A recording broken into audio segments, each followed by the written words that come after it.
Critical notes on the death of communism and the ideological conditions of the post-Soviet world.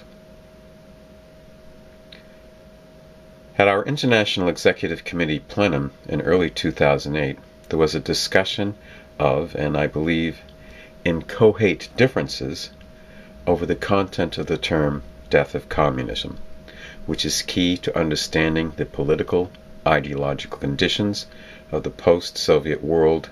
At the time I argued, quote, "An important question in the discussion of the work in South Africa and Mexico is whether and in what sense these countries and other countries, China, it's been mentioned, Greece, are an exception to what we call the retrogression of consciousness and the death of communism ideology. But the content of an exception implies a norm. So, what's the norm? The overwhelming majority of our tendency is located in the advanced capitalist imperialist countries of the West and West Europe and North America. It's here that we, every day, pervasively encounter the death of communism ideology. And I think that this has conditioned a certain skewed and deformed understanding of the radically changed ideological and political contours and divisions throughout the world. Almost every time we use the term death of communism, we link it to bourgeois triumphalism. We're not talking about the triumphalism of the bourgeoisie of India or Egypt or Brazil. We're talking about the triumphalism of the Western imperialist, centrally American bourgeoisie, but a disbelief in the possibility of a future international communist society, and that's the crux of the death of communism, in third world countries is not and cannot be identified with American imperialist triumphalism and domination. What you have rather is the rise of a fairly significant, with a broad base of support, political ideological movements which claim to be opposed to American imperialist triumphalism. The obvious example is, of course, the nationalist populism in Latin America, exemplified by Hugo Chavez, but you also have the same phenomenon in a very right-wing way, which is on the rise, of anti-Western Islamic fundamentalism in the Near East. Osama bin Laden, Hugo Chavez, Tony Blair, Bill Clinton all represent the death of communism in different ways in different national contexts." End quote. The crux of the death of communism is just that, a disbelief in the historical possibility of a global communist civilization in the Marxist sense. This is a basic common ground shared by diverse political tendencies with often strongly antagonistic attitudes towards Western imperialism, parliamentary democracy, a capitalist market economy, and other divisive issues. That is, environmental degradation, separating left and right in the conventional usage of these terms. To make sure we all understand the terms of discourse, I'll briefly restate the main features of a fully communist society on a global scale. Economic scarcity has been overcome, thereby leading to the elimination of wage labor, from each according to his ability, to each according to his needs. Alienated labor has been replaced by creative, scientific, and cultural work. Marx once pointed to composing music as an example of the latter. The state has withered away so that, in Engels' words, the governing of men has been replaced by the administration of things. Racial, national, and ethnic affiliation has disappeared through widespread interethnic procreation and global mobility. The International Soviet shall be the human race.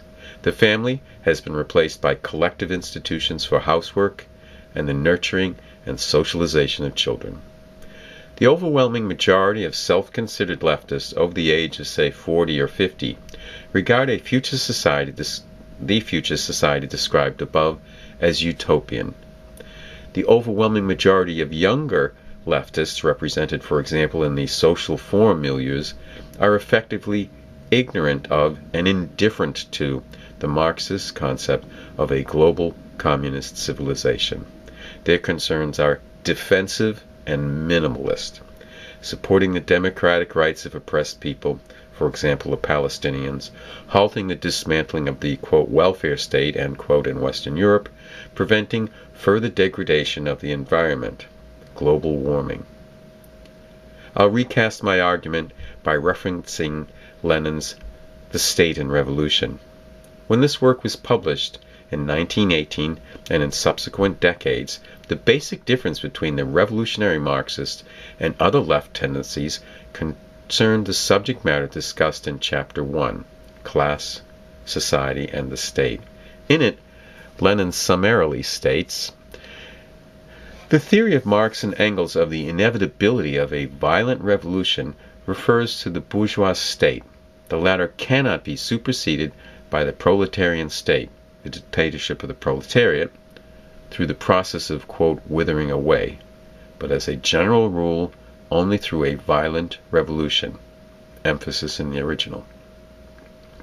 In the post-Soviet period, the most fundamental differences between ourselves and other left tendencies concerns the subject matter discussed in Chapter 5, quote, "the economic basis of the withering away of the state," end quote, which is summarily explained in the following passage.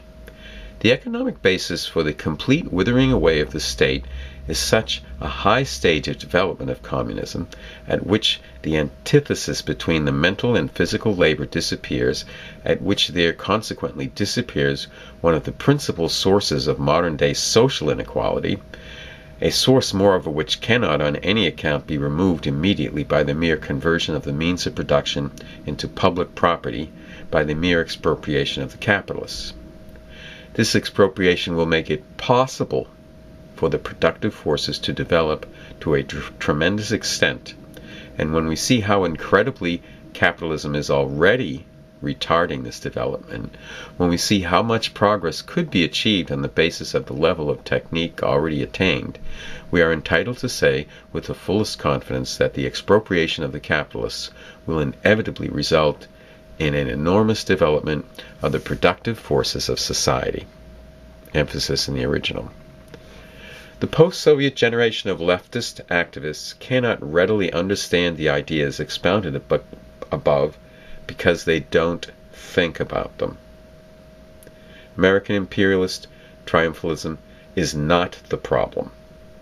While clarity on the question of the death of communism will not resolve our problems, continued unclarity will continue to aggravate our problems.